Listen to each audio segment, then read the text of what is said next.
แนมเปลือกเลยโอ้ยอีหยังดินี่อีหยังดินี่มันแนมนี่ อีหยังแหละน่ะ นอกข้าวดิ อ้าวตายตีทอดอันนกข้าวในชาวเฮือดบาดนี่ อันกระตุ้นเด่น น้อยต้มไก่จะใช่กิน เลยบ่ เบิ้งปูมัดตามึง เป็นห่วงเรื่องมีอยู่ว่า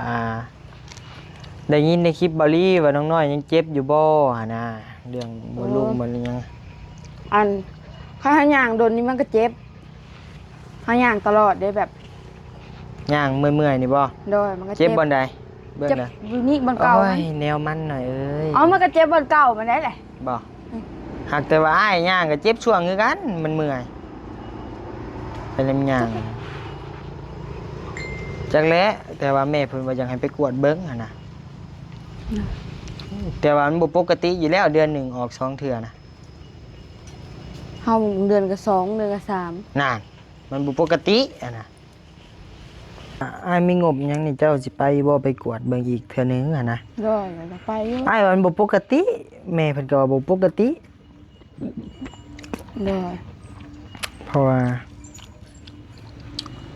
มันออก2-3เทื่อหั่นน่ะ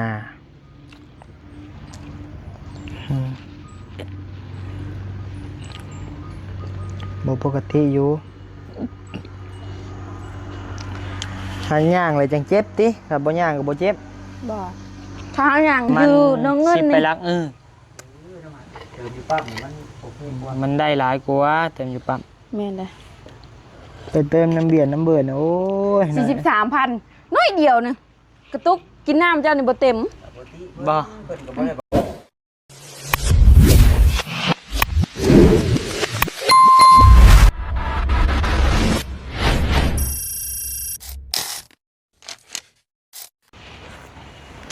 ตอนนั้นให้กินหรือบ่กินน้ น้ำบ่อยากไอ้ดอกใส่เยอะ ำเฮ้ยผ่านมาเช้านาทีนี้เฮ้ยนางงามเน้นผ่านเฮิงกับไข่แล้วว่าบ่อยากอันเนี้ยอันชิเว่าอย่างวันน้ำโตว่าอันมีเรื่องเนี้ยเว่าอยู่อันลืมเลย ตอนนี้นะ ไอ้ลืมเลยอันน่ะพี่น้องเอ้ยก่อนอื่นนั่นก็ขอกราบทักทายสบายดีเด้อพี่น้องทักทายสบายดีอยู่เฮือนอยู่ซ่านน้องน้อยพี่น้องเอ้ยทักทายสบายดีหมาทุกคู่ทุกคนบ่ว่าสิอยู่พังลาวพังไทยแล้วก็ต่างประเทศเด้อพี่น้องเด้อเนาะพี่น้องเอ้ยมื้อนี้ก็มาพบมาพอกับบาวนิวอีกแล้วเนาะในคลิปบาวนิวสะพานบุญเด้อพี่น้องเด้อเนาะแล้วก็พ่อหน้าพ่อตากับน้องน้อยพี่น้องเอ้ยกาบ่มีหยังพี่น้องเอ้ยเนาะกามีเรื่องเว้าอยากถามอยู่น้อยนึงเพราะว่าทั้งแม่เพิ่นกาสงสัยแล้วก็ในความเป็นห่วงของญาติน้องน้อยนี่แหละพี่น้องเอ๋ยเนาะเรื่องน้องน้อยเฮานี่แหละพี่น้องเอ๋ยเป็นห่วงเรื่องมีอยู่ว่าได้ยินในคลิปบอลลี่ว่าน้องน้อยยังเจ็บอยู่บ่หั่นน่ะเรื่องบ่ลุงบ่ยัง อันข้าหาย่างโดนนี่มันก็เจ็บหาย่างตลอดเด้แบบ ย่างเมื่อยๆนี่บ่ โดยมันก็ เจ็บบ่ใดเบิ่ง เจ็บ เด้อ อยู่นี่บนเก่า โอ้ มัน ยแนวมันหน่อยเอ้ย อ๋อมันก็เจ็บบนเก่ามันได้แหละ บ่หากแต่ว่าอ้ายย่างก็เจ็บช่วงคือกันมันเมื่อยเป็นลำย่างจักแล้แต่ว่าแม่เพิ่นว่าอยากให้ไปกวดเบิ่งหั่นน่ะแต่ว่ามันบ่ปกติอยู่แล้วเดือนหนึงออก2เทื่อนะ เฮาเดือนก็2เดือนก็3นั่นมันบ่ปกติน่ะบ่ปกติแม่เพิ่นว่าเพอแม่เพิ่นไปพังอยู่ในคลิปเบาลี่น่ะ โดย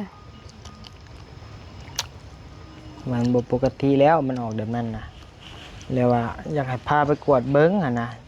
เจ้าก็สิไปอยู่บ่ ก็เช้าเอิ้ง ฮะไปหาซักยาได้ สักยานี่เฮาไปซักตอนแรกจนให้เป็นว่าขับบัตรภาชัย เอ้าอยา ซักเลยนี่ เซมานี่ก็ได้ ใช่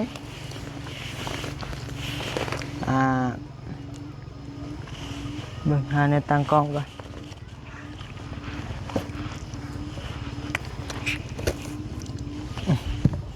ขาตั้งกล้องก็อยู่รถพุ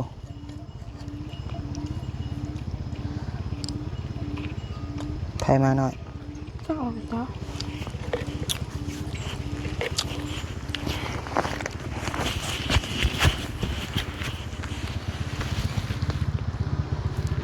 เข้ามือหน้า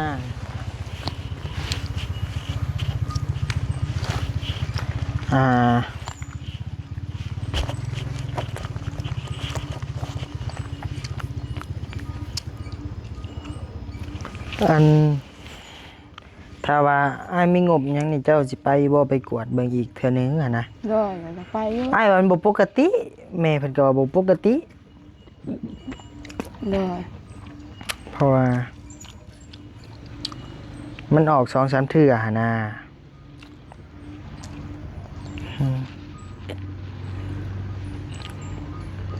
บ่ปกติอยู่หันย่างเลยจังเจ็บติถ้าบ่ย่างก็บ่เจ็บ บ่ถ้าหาอย่างดุเนี่ยมันเจ็บ อืมแปลกแล้วน้องพี่น้องเนาะของ3เทื่อมันสิเป็นข่าวให้ก็ไปยัดคลิปนี่หากบ่ได้เมื่อยติหน่อย เธอก็เมื่อยเลย มันอยู่แล้วล่ะก็เมื่อยบ่ เธอแบบนั่งแบบมันเป็นยามนะมันเป็นยาม อืม บางมือก็เมื่อยมือก็บ่เมื่อย คืออ้ายเลยอ้ายกับบางมือเมื่อยบางมือบ่เมื่อย บางมือ แต่ว่าบ่ เมื่อย ได้เฮ็ดหยัง บางมือเมื่อยก็ต้องที่ทานบ่ที่ทานปาก แม่นคืออ้ายเลย คนเจ็บคนเป็นอยากเป็นแนวนี้พี่น้อง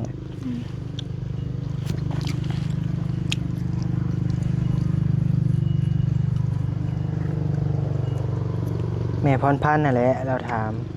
ได้ แม่เราซอยตลอดแม่พรพันธ์เป็นแม่หักทั้งบ่นิ้วน้ำพี่น้องเลยเนาะแม่หักทั้งน้องน้อยน้ำเพิ่นก็เบิ่งแย่งนั่นแหละพี่น้องเลยเนาะเพิ่นก็เบิ่งแห้งเสมอแห้งเพิ่นนั่นแหละพี่น้องเอ้ย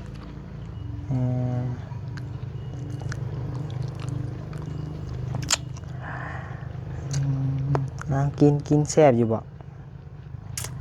ชอบยืดตอนอยาก ฮะ ชอบยืดตอนอยาก แซ่บเลยยังคือกันแล้วอยากมันก็แซ่บเบิดนั่นแหละเนาะหมอพี่บ้าแจ่วไอ้เห็ดความแซ่บหน่อย จะขอชิมเลย แซ่บได้แต่อยาได้ไอ้จูบจอดไอ้จำจูบจอดไอ้จำ เนี่ยกินผู้เดียวเนาะไว้ซนได้แจ่วนี่เพิ่นเฮ็ดได้สับเพิ่นใส่หยังแน่แจ่วมัน ใส่เกลือเป็นนัว คือก็ไม่เฮ็ดน่ะบ่แต่เอาเบอร์ไซส์แม่นบ่นำไก่แจ่วน่าบ่ยากแล้วคะแนนมีมะนาวนี่บีบมะนาวใส่เอาน้ำต้มไก่ใส่เอาไปนัวใส่น้ำปลาใส่น้อยหนึ่งโอ้เป็นแจวเรียบร้อย แม่นล่ะ แซ่บเฉย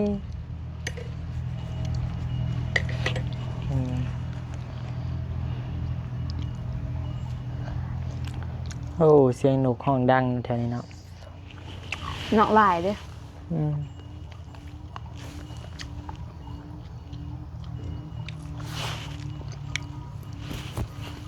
มันเกินอาจสิไปได้อยู่บ่หน่อย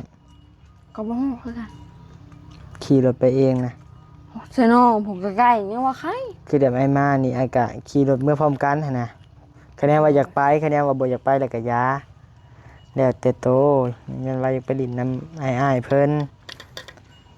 อ้ายๆเพิ่นก็หลายคู่หลายคนอยู่บอกกะ บ่ ทางลุงเฮิมทางทีมงานเฮาหมดทุกคนนั่นแหละทีมงาน10 กว่าคนพี่น้องเอ้ยอ้ายทางบ่บอกว่าบุญบัดนั่นนี่กันเรียบร้อยหมดแล้วบอกแล้วจักสิเฮ็ดหยังสู่อ้ายเพิ่นกินพี่น้องเอ้ยว่าอยากนั่นแน่ก็อยากเฮ็ดซื้อปลาแซลมอนมาเฮ็ดว่าประมาณนั้นพี่น้องทางอ้ายเพิ่นเพราะว่าลูกเมียเพิ่นมานำเด้ โดย ก็อยากเอาปลาแซลมอนบ่เนาะพี่น้องเนาะมาเฮ็ดจำหรือว่ายำบ่ยำปลาแซลมอนบ่พี่น้องเอ้ยหรือว่าใดๆแต่ก็เงินก็เบิ่งเงินเดือน YouTube นี่แหละพี่น้องเอ้ยจักสิซำใดเงินก็ปลาแซลมอนก็แผ่นหนึงเท่าใดวะ แพง บ่แพงปานใดเดี๋ยวนี้นะมันลงแหละเพราะว่าเฮาข้ามไปซื้ออยู่ไทยมันลงแหละ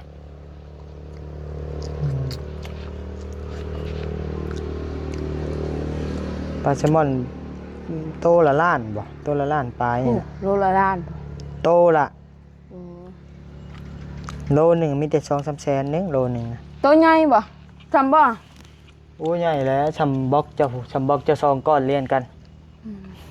ชำบล็อกเรียน2ก้อนยาวซ้ำกันตัวหนึงก็หลายเติบพี่น้องเอ้ยเนาะใครก็เฮาไปซื้อแนวอื่นมากินอยู่เนาะก็บ่ได้มีเงินดอกพี่น้องเอ้ยแต่ก็อยากเฮ็ดให้กินข้าวอบอุ่นนะพี่น้องเอ้ยเนาะวันเกิดเฮาปีหนึงมีเทื่อนึงก็อยากเฮ็ดนะพี่น้องเนาะพอได้เป่าเค้ก3ปีแล้วบ่นิวบ่เฮ็ดวันเกิดพี่น้องเอ้ยในเนื่องว่าที่ว่ามันยากเงินยากคำแล้วหมู่ครูเฮาก็บ่หลายแต่กี้นะเฮาก็เลยบ่ได้เฮ็ดพี่น้องเอ้ยแล้วก็มาปีนี้สิเฮ็ดเอิ้นอ้ายเอิ้นหมู่ครูเนี่ยพี่น้องเอ้ยเนาะมาอบอุ่นฮันซ่านอบอุ่นวันเกิดวันคล้ายวันเกิดเฮาเนาะพี่น้องเนาะวันที่29แจ้งพี่น้องอีกเทื่อนึงเด้อพี่น้องเด้อเนาะหรือว่าวันที่29 มื้อนี้ก็วันที่3 24 25 26 เหลือ7มื้อ 6 เหลือ6มื้อใช่ป่ะ มื้อนี้23เหลืออืม 6เหลือ6มื้อเหลืออาทิตย์หนึงแต่ว่าลูกพี่เฮาก็จักสิมาทันหรือบ่พี่น้องเอ้ยเนาะ คือแบบประมาณอาทิตย์นึงแบบบ่ใช่ว่า โดยลมกันอยู่ลมน้ำไอเตียงอยู่ลมกันอยู่พี่น้องเอ้ยแต่ก็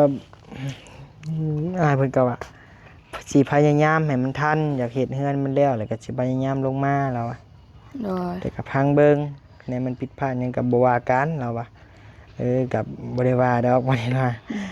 บอกแจ้งข่าวให้อ้ายฮู้อะนะว่าเฮาสิมีงานแนวนั้นแนวนี้ก็หักแพงกันพี่น้องเอ้ยไอ้เตียงเนาะไอ้เตียงไอ้ดีนี่ก็ชุดๆแหละผู้ดึงขึ้นกับบ่ยาวบ่ลี่บ่เตียงพี่น้องเอ้ยเนาะผู้ที่แบบว่าเป็นผู้ดึงบ่นิ้วขึ้นนะเนาะพี่น้องเนาะตั้งแต่บ่นิ้วยังบ่ทันมีหยังเลยก็ทุกมื้อนี้ก็ถามว่ามีบ่ก็พอได้ใช้พี่น้องเอ้ยเนาะพอได้ใช้พอได้ยืนให้ผู้ทุกข์ยากกว่าเฮาเนาะพี่น้องเนาะก็พอได้ยืนให้ก็ว่าง่ายก็ยังบ่ประสบความสำเร็จนะพี่น้องเอ้ยเนาะคะแนนประสบความสำเร็จก็รถป้ายแดงผู้นแหละพี่น้องเอ้ยเฮือนเป็นหลังผู้นแหละเนาะจังสิว่าประสบความสำเร็จพี่น้องเอ้ยแต่ว่าตอนนี้ก็ยังระหว่างเดินทางอยู่นะบัดนี้ก็ได้พี่น้องเอ้ยจักสิไปตามต่ออยู่ไสจักสิไปราบรื่นอยู่ไสแหละเนาะพี่น้องเนาะก็พังไปนำกันบัดนี้ก็ได้แต่ทางน้องน้อยก็ประสบความสำเร็จและในทางของน้องน้อยเนาะเรื่องรถพี่น้องเอ้ยรถแล้วเลยก็ต่อมาเฮือนบัดนี้โอ้ยก็สุดแล้วเท่านั้นแหละชีวิตบรรปลายชีวิตในบ้านนอกเฮาได้เฮือนได้รถนี่ก็พอแล้วแต่ว่าไปมาหาสู่ได้ก็รถใหญ่หน่อยเนาะ โดยคือสิบ่หวังว่าเฮารถไง ว่าบ่ได้หน่อยเวลาเฮาสร้างครอบครัวหน่อยคะแนนเฮาบ่เอาสมองอยู่เก่าได้สิอยู่แต่เฮือนอยู่แต่ชานได้เฮาต้องเฮ็ดเฮาต้องหาได้หาวิธีแล้วบ่แม่นว่าค่าแต่ขี้ข้านค่าแต่อยากไปลิ้นนะมันบ่ได้แบบนั้นเฮาต้องหาวิธีเฮามีโทรศัพท์นี่หรือว่าเฮามักทางออนไลน์นี่เฮามีโทรศัพท์นี่ ขายเนาะ ขายเครื่องบ่ต้องไปแซ่แนวบ่เป็นตาสิแตกนะให้ไปเห็นน่ะจักไปแซ่อีสังลง เจ้าก็เห็นบ่ เห็นจักแช่พี่สังลง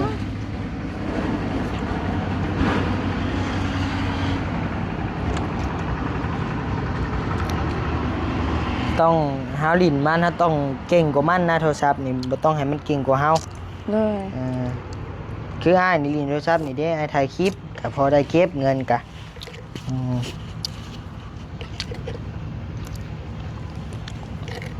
ถ้าบ่มักทางด้านนี้เฮาก็ไปทางด้านไม้คือเจ้านี่กะคันเจ้าสลาดลิ้นสลาดเฮ็ดกะ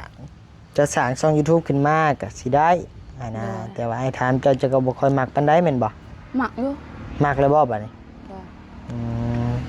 มื้อน่ะถามว่าบ่ค่อยมักปานใดว่า YouTube หมักอยู่ คันมักก็ลองเฮ็ดลองทำเบิ่งนี่ช่องอ้ายก็ลองถ่ายเบิ่ง เลย ลองไปถ่ายแบบบ่เกี่ยวกับหมดอ้ายนะถ่ายแบบมื้อนี้เจ้าสิเฮ็ดหยังนะ มื้อนี้เจ้าสิดำหน้าบ่เจ้าก็ถ่ายจับไปถ่ายเจ้าสิล้างถ้วยบ่มื้อนี้เจ้าก็ไปตั้งกล้องไว้เจ้าก็นั่งล้างถ้วยดมกับ FC โดย สบาย FC ฮู้จักเจ้าหลายแหละ FC ทั้งอ้ายฮู้จักเจ้าหลายแหละ โดย สบายคือแบบเพิ่นนี่ผู้อื่นนี่เพิ่นอยากเฮ็ดเพิ่นมักแท้ๆนี่นะ FC ยังบ่ฮู้อิหยังเพิ่นเริ่มขึ้นมาแต่1นับ1ใหม่นี่มันยากตัวน่ะเพื่อคนสิติดตามเพื่อคนสิเชื่อใจเพื่อคนสิมักเจ้าบ่แม่นง่าย เพิ่นสิเข้าเบิ่งเนาะ คืออ้ายนี่ก็ได้มากับเบาลี่บ่เตียงนี่บ่ยาวทีมงานนี่อ้ายก็ได้แนวนี้อ้ายนะรู้จักมาแนวนี้ โดย ทีมงานแต่ละคนอ้ายก็เฮ็ดตำลังเพิ่นเด้อ้ายหาแต่เฮ็ดได้ปีหนึ่งปีปลายอ้ายหาแต่เฮ็ดได้ปีปลาย YouTube นี่เคสแรกๆก็เป็นเคสลุงอาร์ตบัดนี้พี่น้องเอ้ยเนาะ โดย ลุงฮองลุงอาร์ตมาแล้วน่ะกะน้องพรน้องพันธุ์สายฟ้าบัดนี้มาเกิดสายฟ้าพี่น้องเอ้ยเนาะที่ว่าบัดนี้พอได้เนาะพี่น้องเนาะพูดบ่ตามาได้ใส่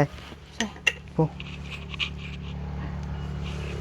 โดลีบ่ตาน มาแต่ป่าได้ยังมาหิวยังมานะ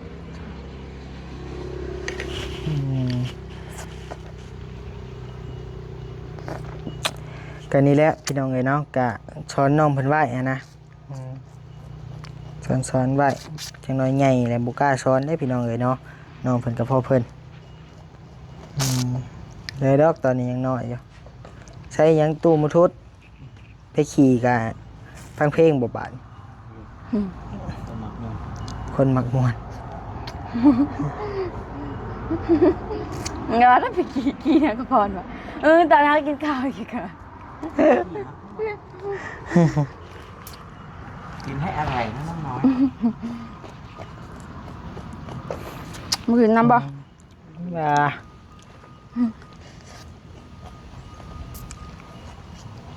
นี่แหละคลิปนี้ก็บ่มีหยังพี่น้องเอ้ยเนาะมาถามเรื่องสุขภาพน้องน้อยนะพี่น้องเนาะก็ถือว่าได้ข่าวให้มานะพี่น้องน้องๆเป็นกับเป็น2-3 เทื่อต่อเดือนนะพี่น้องเนาะถามว่าเป็นหยังเป็นของผู้หญิงนั่นแหละพี่น้องก็อาจจะฮู้อยู่ดอกนะพี่น้องเนาะก็เดี๋ยวถ้าว่ามีงบมีเงียบก็สิพาไปตรวจเบิ่งเนาะตรวจก็บ่แพงดอกพี่น้องเอ้ยประมาณ1,000 กว่าบาท1,000 กว่าบาทไปตรวจกะแล้วก็คะแนนไปตรวจยุงหมอต้องตรวจแล้วก็ห้องหมอหนาหันบ่พัดชัยเนี่ยก็สิถึงแน่น่ะ โดยมาปัดตอนนั้นคือแสนเท่าไหร่แสน เส้นปลาย ป้าเฮ็ดจังอยู่ห่ะ ตกตายเลยเนาะแสนปลายตอนน่ะจะไปตรวจ แสน คะแนนมาจะไปตรวจคลินิกแหละ6แสนปลายเนาะ โดย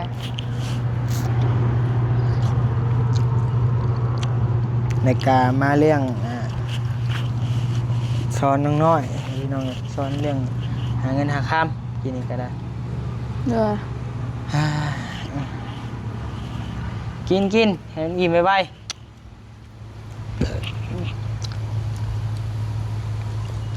ได้ก็สิมื้ออะไรเนี่ย โดย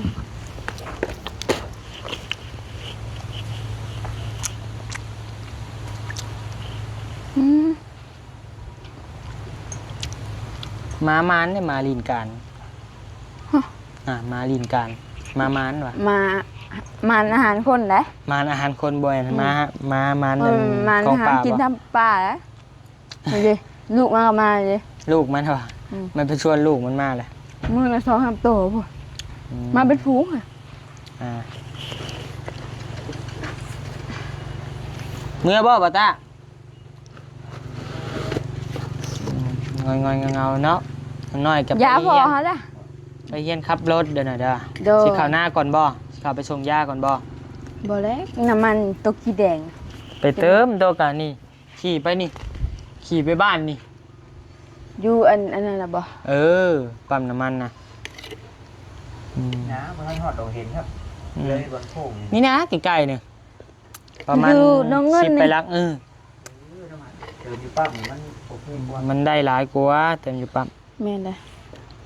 ไปเติมน้ำเบียร์น้ำเบื่อนะโอ้ย 43,000น้อยเดียวนึงกระตุกกินน้ำเจ้านี่บ่เต็ม บ่ เพิ่นก็บ่ได้บังคับให้เฮาซื้อเด้ เพิ่นก็ซื้อมากินกำไรต่อเด้จากอยู่ปั๊มลิตร30แล้วก็มาขายลิตร40บาทนี่ 40ปลาย แล้วก็กินไป10-20,000 ป้าไปโดนกระตายเสียครับพวกนี้ที่ครับชมเสียหาให้กับพวกโดนดับแม่กูยังเลย โอ้ย อีหยังเดินี่อีหยังเดินี่ มันแนมนี่ อีหยังแหละน่ะ หนอกข้าวดิ อ้าวตายตีทอดอันนกข้าวในเช้าเฮือดบาทนี่ อันกระตุ้นเด้น น้อยต้มไก่จะใช่กิน เลยบ่ เบิ้งกูมาตามึง คงบ่มักตามมันแนมบ่ใส่น่ะไอ้ตามาเลยได้หัวแล้วนะไปพี่น้องเอ้ยขอโตะคือสิตกใจนะพี่น้องเนาะไปพี่น้องเอ้ยขอโตะลำลาก่อนพี่น้องเอ้ยเนาะน้องน้อยกับป้าเพิ่นไปลองรถลองล่างก่อนให้ขี่ให้มันนี่ชอบเลย ให้เพิ่นไปซ่อมซะเพิ่นแฮงห่าวอยากขี่รถเด็ดๆอยู่พี่น้องเอ้ยหายกว่าลิงได้กล้วยพี่น้องเอ้ยเนาะกันว่าเว้าเนี่ยก็ปันได้หัวเงินห้างนะพี่น้องเอ้ยเนาะแรกๆเด้คือก็แบบ คือกับอ้ายบ่ คือกันก็แบบอันพวกเมียเอาไม่นะ ทุกคืนติ แบบเอากันตะเล็ดกุ้ยคือกันก็นั่นแหละ คือได้มาอ้ายก็รถใหม่ก็ขี่มาอยู่คู่มือติ แม่นเลย มาวันนี้มันเริ่มเก่าเลยก็บ่อยากขี่ฮอนมันติมีแต่อีอันนี้แหละพี่น้องเอ้ยเก่าฉันได้ก็ได้ขี่คือเก่าแนวมันมีอันเดียว มาหน่อยแดดเปล่ากินไหม ไปพี่น้องเอ้ยอยู่ดีมีแห้งเด้อพี่น้องเด้อเดี๋ยวพอกันใหม่คลิปหน้าสำหรับคลิปนี้ลาไปก่อนแล้วเดี๋ยวสบายดี ขับเคลื่อน